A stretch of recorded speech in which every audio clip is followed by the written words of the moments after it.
مولانا روم یہاں سے نکلے تھے،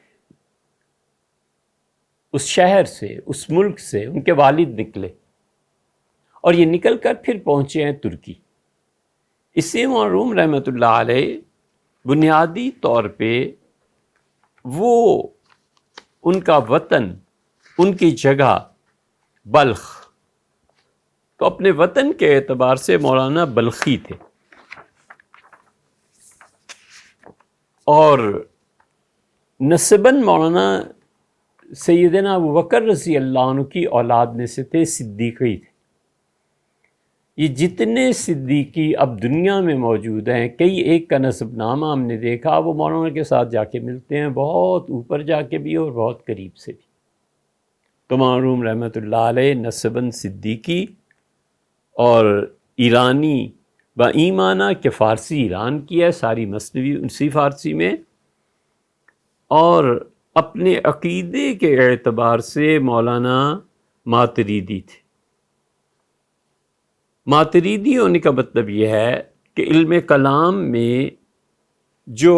ہم لوگ ہیں حنفی، مولانا بار بار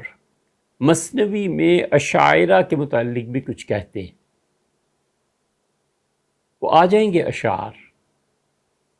اور مولانا ان اشعار میں اپنے ماتریدی ہن کو بار بار واضح کرتے ہیں، اور مسلکاً حنفی تھے، اور اپنے زمانے کے مفتی تھے، اور گورنمنٹ کے ملازم تھے، گورنمنٹ انہیں پیسے دیتی تھی، اور مولانا نے یہ کہہ رکھا تھا کہ میں وجد کی حالت میں بھی ہوں نا، اور سماع بھی جاری ہو، تو اگر کوئی فتویٰ لینے آ جائے تو فوراً مجھے پکڑو اور اس کا لکھا ہوا استفتاء مجھے دو، تاکہ میری کمائی حلال کی رہے۔ اللہ نے انہیں اتنی قبولیت دی، پھر ان کی اولاد اب تک ہے ترکی میں، صدیقی حضرات کے، سوائے اس دور کے جب وہ اتاترک کمال پاشا تھا، اس بدبخت نے ترکی کے سارے مزارات پہ تالے ڈلوا دیے تھے، اور اس بے حیا نے خدا اسے اس جہان میں رسوا فرمائے، اسلامی شاعر کو ختم کرنے کی ایک سازش کی تھی۔ اذان بند ہو گئی تھی، عربی میں اذان نہیں دینی، اذان دینی ہے اپنی لوکل لینگویج میں۔ یہ وہ ترکی میں سیاسی انقلاب، اس کا اثر جو یہاں پڑا تھا وہ پرویز اور ان کے ماننے والوں پہ، اور انہوں نے کہا کہ ہمیں اذان پنجابی میں دینی چاہیے، کراچی والوں کو اردو میں دینی چاہیے تاکہ لوگ سمجھیں۔ چنانچہ لاہور میں جب پہلی مرتبہ پنجابی کی اذان ہوئی تو لوگ گھروں سے نکلے، محلے والے، انہوں نے کہا یہ کیا تماشا ہے، اور اتنا پتھراؤ کیا کہ دوسری پنجابی کی اذان نہیں ہوئی۔ اس لیے عصمت نونو، اس کی سوانح آپ پڑھیے، وہ لکھتے ہیں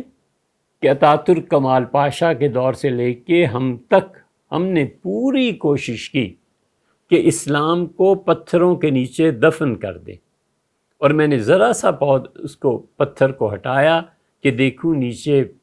خاک ہے، مٹی ہو گیا ہے مذہب یا کیا ہوا ہے، تو ایک پودا اگا ہوا تھا۔ میں نے کہا کہ ہم ترکوں کی روح اور خمیر سے اسلام کو نہیں نکال سکتے۔ اس لیے یہ ہوتا ہے کہ عوام کی طاقت اور عوام میں جو چیزیں رائج ہو جائیں وہ بالآخر حکومتوں پر غالب آ جاتی ہیں، اور اسی لیے یہ جو تھے مولانا روم،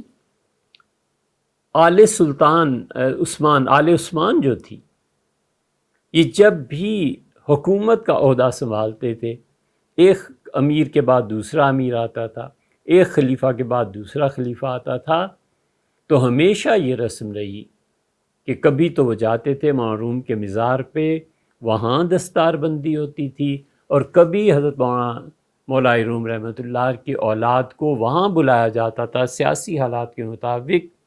اور محل میں جو جان نشینی اور تاج پوشی ہوتی تھی مولا روم رحمۃ اللہ علیہ کی اولاد ہی کرتی تھی۔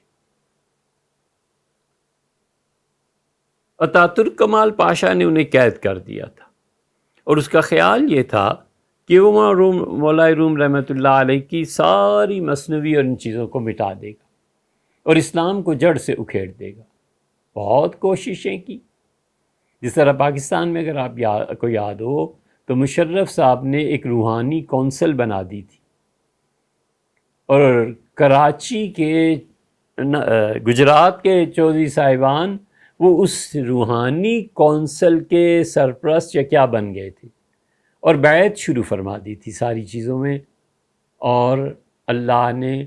اس پودے کو تو کیا پرورش دینی تھی، سرے سے نام و نشان مٹ گیا، نہ کوئی صوفی رہا اور نہ صوفیوں کے بنانے والے رہے، اور نہ وہ یونیورسٹی رہی جہاں سے صوفیہ پیدا ہوا کریں گے۔ انہوں نے چاہا کہ اللہ کے اس روحانی سلسلے میں دخل دیں، اور خدا نے الٹا انہیں زمین میں دھسا دیا، مار دیا۔ انہوں نے ان پاک چیزوں کو ناپاک کرنے کی کوشش کی تھی، اور جو سزا انہیں ملی اور جو سزا ان کے باقی لوگوں کو مل رہی ہے، ان کے یہ سب عبرت کا نشان ہے۔